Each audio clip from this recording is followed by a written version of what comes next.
నమస్తే, welcome to 6 TV. నేను సంజన. ప్రస్తుతం మనతో పాటు ఉన్నారు వెటికూరి వెంకట శివరామరాజు గారు అలియాస్ కల్వపూడి శివ గారు. సో ప్రస్తుతం వారు మనతో పాటు ఉన్నారు. వారితో మాట్లాడి వారి మనసులోని మాటలు తెలుసుకునే ప్రయత్నం చేద్దాం. హలో సార్, ఎలా ఉన్నారు? బాగున్నారా? సో బయట అంతా చూస్తే కూడా చాలా టెన్షన్ వాతావరణం నెలకొంది. సో ప్రెసెంట్ మీరు రెబల్ అభ్యర్థిగా బరిలోకి దిగబోతున్నారని తెలుస్తోంది. సో దీనిపై మీరు ఏమంటారు?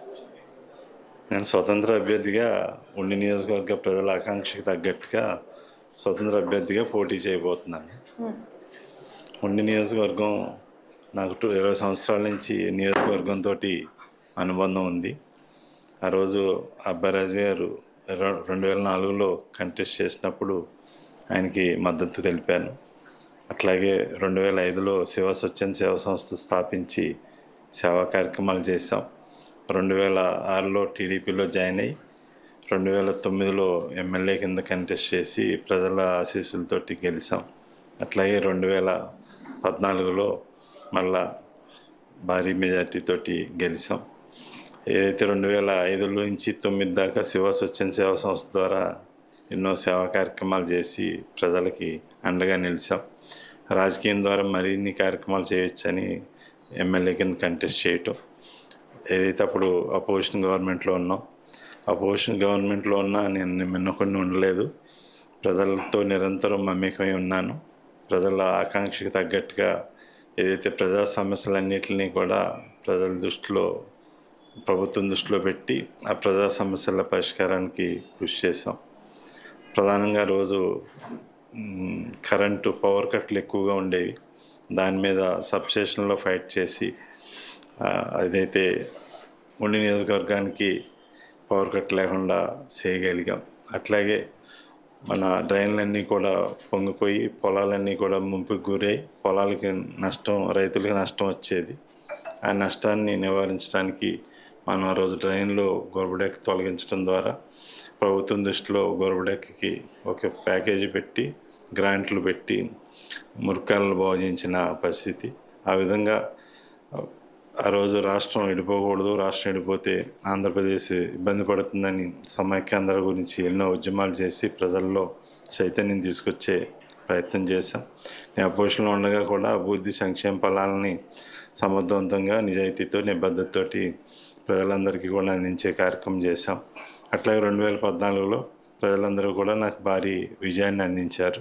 సో చెప్పుకుంటూ పోతే లిస్ట్ చాలా పెద్దగా ఉంది. సో బేసిక్గా మిమ్మల్ని చూస్తే చాలా కూల్ పర్సన్, చాలా సౌమ్యంగా, చాలా ఓపికతో మాట్లాడుతున్నారు. అలాంటి అభ్యర్థికి ఆల్రెడీ 2 సార్లు టీడీపీలో గెలిచారు. మరి 3వసారి ఎందుకు టీడీపీ మీకు టికెట్ ఎందుకు ఇవ్వలేదు?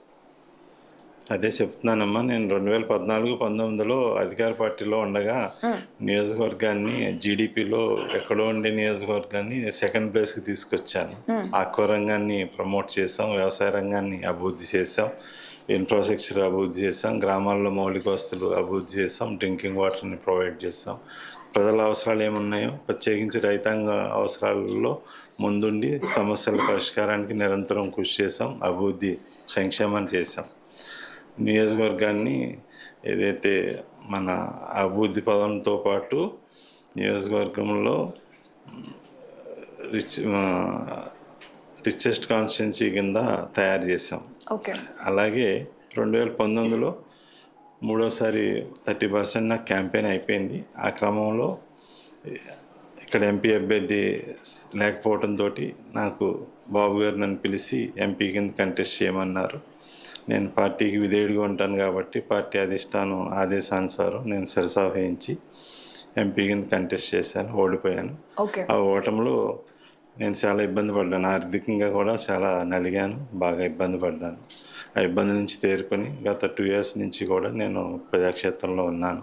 అట్లాగే అధిష్టానాన్ని ఆ రోజు సిట్టింగ్ నుంచి నేను ఎంపీ కింద వెళ్ళాను కాబట్టి నాకు తిరిగి నా స్థానం నాకు ఇమ్మని చెప్పి అధిష్టానాన్ని కోరాను. అధిష్టానం నన్ను కన్సిడర్ చేయలేదు. కన్సిడర్ చేయకపోగా కనీసం నేను 20 సంవత్సరాల పార్టీకి విధేయుడిగా, లాయల్గా, నిజాయితీ నిబద్ధతతో పనిచేసి దేశంలోని ఉత్తమ ఎమ్మెల్యేగా గుర్తింపు పొందిన వ్యక్తిని కనీసం కన్సిడర్ చేయకుండా, మాట్లాడకుండా, ఏమీ డిస్కషన్ కూడా చేయకుండా ఏదైతే అధిష్టానం తీరు ఉందో ఆ తీరు నన్ను బాధించింది. అట్లాగే నా అనుచరులను కానీ, ఉండి నియోజకవర్గ ప్రజానీకాన్ని కానీ, తెలుగుదేశం పార్టీ కుటుంబాన్ని కూడా తీవ్ర దిగ్భ్రాంతికి గురి చేసింది.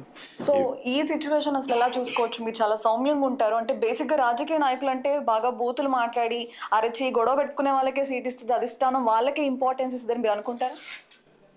లేదమ్మా, మా ఉండి నియోజకవర్గం ప్రజలందరూ కూడా మంచి ప్రజానీకం, అందరూ కూడా 10 మందికి సాయం చేయాలనే ఆలోచన ఉండే వ్యక్తులు. అట్లాగే ప్రతి ఒక్కరు కూడా కష్టపడే వ్యక్తిత్వం, కష్టపడే మనస్తత్వం ఉండే వ్యక్తులు. అందరూ కూడా సమాజం బాగుండాలని కోరుకునే ప్రజానీకం. ఇక పేద వర్గాలకి ఏదైతే ఆర్థికంగా బలం ఉన్నవాళ్ళు చేయూతనిచ్చి వారికి అండగా ఉంటారు.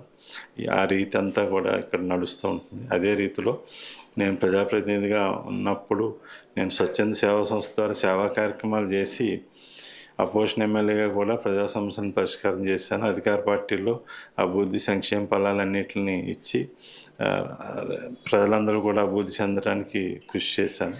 అదే రీతిలో ఇప్పుడు కూడా ప్రజలందరూ కూడా నన్ను కోరుకుంటున్నారు. ఏదైతే ప్రధానంగా అందరికీ అందుబాటులో ఉండే వ్యక్తిగా నాకు గుర్తింపు ఉంది.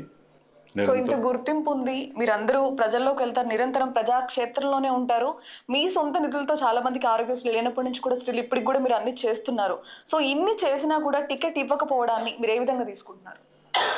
అది పార్టీ అధిష్టానం చూసుకోవాలి. అది పార్టీ అదే మాకు తీవ్ర నిరాశని దిగ్భ్రాంతిని కలగజేసింది.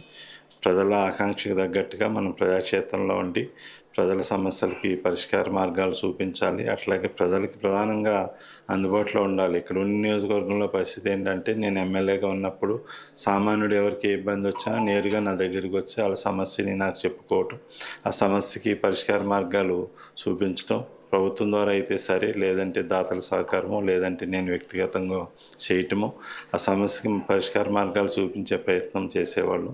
ప్రధానంగా పేదలందరికీ కూడా అందుబాటులో ఉండేవాళ్ళు. రైతాంగ సమస్యల పట్ల అవగాహన వ్యక్తిగా, రైతుల్లో పక్షపాతిగా నిరంతరం రైతులతోటి మమేకమయ్యి రైతులకి కష్టాలు నష్టాలు ఇబ్బందులు లేకుండా చూసేవాళ్ళం. అదే రీతిలో ఈరోజు రైతాంగం కోరుకుంటున్నారు, పేద ప్రజానికం కోరుకుంటున్నారు. ఆక్వా రైతులు సమస్యలు తెలిసిన వ్యక్తిగా నన్ను కోరుకుంటున్నారు. కాబట్టి ఇప్పుడు 2024 జరిగే సార్వత్రిక ఎన్నికల్లో ఉండి నియోజకవర్గ స్వతంత్ర ఎమ్మెల్యే అభ్యర్థిగా నేను పోటీ చేసి ప్రజల అభిష్టం మేరకు నడవాలని చెప్పి నిర్ణయానికి రావటం జరిగింది. ప్రజల ఆశీస్సులు కోరటానికి సన్నద్ధునే ఉన్నాను. ఓకే, సో తేజస్ ఇండస్ట్రీస్ ఉంది, డిఫెన్స్ వైపు కూడా వెళ్తోంది. సో ఇవన్నీ ఉంచుకుని మీరు పాలిటిక్స్లోకి ఎందుకు వచ్చారు? అసలు ఎప్పుడైనా అనిపించిందా ఈ రాజకీయ రొచ్చులోకి ఎందుకు వచ్చానని? నేను చిన్నప్పటి నుంచి మాకు కష్టపడే తత్వం అలవాటు ఉంది. రైతులుగా కష్టపడేవాళ్ళం. మాది చిన్న కుటుంబం, కష్టపడి మా ఫాదర్ సంపాదించారు. అట్లాగే మా బ్రదర్ కూడా ఇండస్ట్రీ పెట్టి ఈరోజు దేశంలోనే అగ్రగామి ఇండస్ట్రీగా అభివృద్ధి చెందడం జరిగింది. నేను కూడా ఆ రోజు ఎప్పుడు కూడా సేవాభావంతో ఉండేవాడిని. కాలేజ్ యూనియన్ ప్రెసిడెంట్ కింద చేశాను. యూనియన్ ప్రెసిడెంట్ చేసినప్పుడు జనరల్గా రౌడీజాలు, గొడవలు, కొట్లాట్లు ఉంటాయి. కానీ నేనైతే ఆ రోజు కాలేజీలో మాకు రేకుల షెడ్ ఉండేది, ఆ వర్షం పడేది. ఆ వర్షం పడకుండా ఏం చేయాలని దాన్ని కవర్ చేసేవాడిని. పక్కన స్టూడెంట్స్ అందరికీ ఎండ వచ్చేది, ఆ ఎండ రాకుండా కట్టెన్లు అవి కట్టేవాడిని. అలాగే మంచినీరు ఉండేవి కాదు, చల్లని కుండలు పెట్టి మంచినీరు అందించడం. అలాగే అందరూ కూడా వ్యాయామాలు చేయాలని చెప్పి వాళ్ళకి స్పోర్ట్స్ గేమ్స్ మెటీరియల్ అన్నీ కూడా కొనిచ్చి, ప్రత్యేకించి ఆ రోజే మహిళలందరినీ కూడా ఈ క్రీడల పట్ల వాళ్ళకి పాల్గొనే విధంగా కూడా ప్రయత్నాలు చేసేవాడిని. ఆ విధంగా యూనియన్ లీడర్గా ఉన్నప్పుడే, కాలేజీ ప్రెసిడెంట్గా ఉన్నప్పుడే నేను ఈ సేవా కార్యక్రమంలో పాల్గొనేవాడిని. అలాగే నేను హైదరాబాద్లో ఇండస్ట్రియలిస్ట్గా ఉండగా ఎవరికి ఏ కష్టం వచ్చినా నాకు నైట్ ఫోన్ వస్తే వాళ్ళకి ఆర్థికంగా చేయూతనిచ్చే పరిస్థితి ఉండేది. నా ఫస్ట్ నుంచి కూడా సేవ చేయటం ఒక ఇష్టంతో కూడుకున్న పరిస్థితి. ఆ పరిస్థితికి తగ్గట్టుగా ఏదైతే స్వచ్ఛంద సేవా సంస్థ స్థాపించి ప్రజలకు సేవ చేసి ఆ సేవతోటే ప్రజల్లోకి వచ్చాను. వేలాది మందికి ఆ రోజు ఆరోగ్యశ్రీ లేదు, వేలాది మందికి మనం వైద్యం అందించాం. ఆ రోజు ఫీజు రియంబర్స్మెంట్ లేదు, వందలాది మందికి ఫీజులు కట్టి పిల్లల్ని చదివించాం. ఎంతోమంది మనల్ని మా అంతర్జాతీయ మహిళా దినోత్సవం చేసి వాళ్ళని అవేర్నెస్ తీసుకొచ్చి వాళ్ళకి ఆరోగ్య సంరక్షకుడిగా ఒక అన్నగా నిలబడ్డాను. అలాగే ఏదైతే ఉపాధి లేని వారికి స్వయం ఉపాధి కల్పించడానికి ఎన్నో శిక్షణా శిబిరాలు పెట్టి ఉపాధి అవకాశాలు మెరుగుపరిచాను. ఆ విధంగా ట్రస్ట్ ద్వారానే ఎన్నో సేవలు చేశాను. ఏదైతే ప్రజాప్రతినిధి కింద ఉంటే మరిన్ని సేవలు చేయొచ్చనే ఆలోచనతో మనం రాజకీయంలోకి రావటం, రాజకీయం ద్వారా కూడా నేను ఎన్నో సేవా కార్యక్రమాలు, అభివృద్ధి సంక్షేమ కార్యక్రమాలు చేయగలిగాను. అటు టీడీపీ టికెట్ ఇవ్వలేదు, ఇటు వైసీపీలోకి వెళ్తారని అనుకున్న నేపథ్యంలో మీరు రెబల్గా ఎంట్రీ ఇచ్చారు. ఈ నేపథ్యంలో మీరు రెబల్గా ఎంట్రీ ఇచ్చినా కూడా ప్రజలందరూ మీకే పట్టం కడతారనే మాట వినిపిస్తోంది. సో దీనిపై మీరు ఎలా ఫీల్ అవుతున్నారు? నేను రెబల్గా ఏమి పోటీ చేయట్లేదు. మా పార్టీకి రెబల్గా ఎందుకు ఉంటాను, నేను స్వతంత్రంగా వెళ్తున్నాను. అంతేనా? ప్రజలందరూ కూడా నన్ను అందరివాడిగా నన్ను గుర్తిస్తారు, అందరివాడిగా ఆదరిస్తారు. నేను కూడా ఎమ్మెల్యేగా ఉన్నప్పుడు నేను ఎమ్మెల్యేగా ఉన్నానని చెప్పి నేను ఏదో అహంకారపూర్తిగా ఏ రోజు వ్యవహరించలేదు. నేను ఆ రోజు టీడీపీ కార్యకర్తగానే నిరంతరం శ్రమించాను. అదేవిధంగా నేను ఎమ్మెల్యేగా ఉన్నప్పుడు ప్రత్యేకించి నిరంతరం పర్యవేక్షించుకుంటూ ఉండేవాడిని. ఎవరిని కూడా పార్టీ పరంగా ఎవరిని చూడలేదు. అందరూ సమానంగానే చూశాను. అన్ని పార్టీ వాళ్ళని సమానంగా చూశాను. రైతులుగా చూశాను, పేద ప్రజానీకంగా చూశాను, సోదరిమణులు మాతృమూర్తులుగా చూశాను, విద్యార్థులందరినీ కూడా బిడ్డలుగా చూశాను. ఆ పరిస్థితి ఉంది కాబట్టి వైసీపీ వాళ్ళు నేను వైసీపీలోకి వస్తే బాగుంటుందని వాళ్ళు కోరుకున్నారు. ఆ విధంగా అందరివాడిగా ఉండి నియోజకవర్గంలో ఉన్నాను. అదే రీతిలో ఇప్పుడు ఉండి నియోజకవర్గంలో స్వతంత్ర అభ్యర్థిగా అందరివాడిగా ముందుకెళ్తున్నాను. అందరి అభిమానాలు ఆదరణతో నేను ఖచ్చితంగా వాళ్ళ ఆశీస్సులతోటి విజయం సాధిస్తాను. తప్పకుండా మీరు విజయం సాధిస్తారని మేము కూడా అనుకుంటున్నాం. సో ప్రజల్లోకి అయితే ముందుకెళ్తున్నారు, స్వతంత్ర అభ్యర్థిగా ముందుకెళ్తున్నారు. సో ప్రజల సపోర్ట్ కానీ రెస్పాన్స్ కానీ మీకు ఏ విధంగా అనిపిస్తోంది? ఇప్పుడు ఈ 15 రోజులుగా నేను ఆఫీస్లోనే ఉన్నానమ్మా. ఆఫీస్కి నిరంతరం అందరూ కూడా మనకి సానుభూతికారులు, మిత్రులు, ఆప్తులు, ప్రజానీకం ఎంతోమంది వచ్చి అందరూ కూడా మీరు లేని లోటు మాకు ఖచ్చితంగా కనబడుతూ ఉంది. మీరు మాకు అందరికీ అందుబాటులో ఉండేవారు.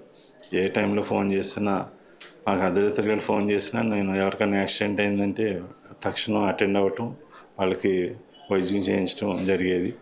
ఎవరికైనా పోలీస్ స్టేషన్ ఏదైనా కేసు అయిందంటే ఇమీడియట్గా స్పందించి ఆ సమస్యను పరిష్కారం చేయడం జరిగేది. ఎవరికి ఏ సమస్య ఉన్నా స్పందించే పరిస్థితి ఇప్పుడు 24 గంటలు కూడా అందుబాటులో ఉండే పరిస్థితి ఉండేది.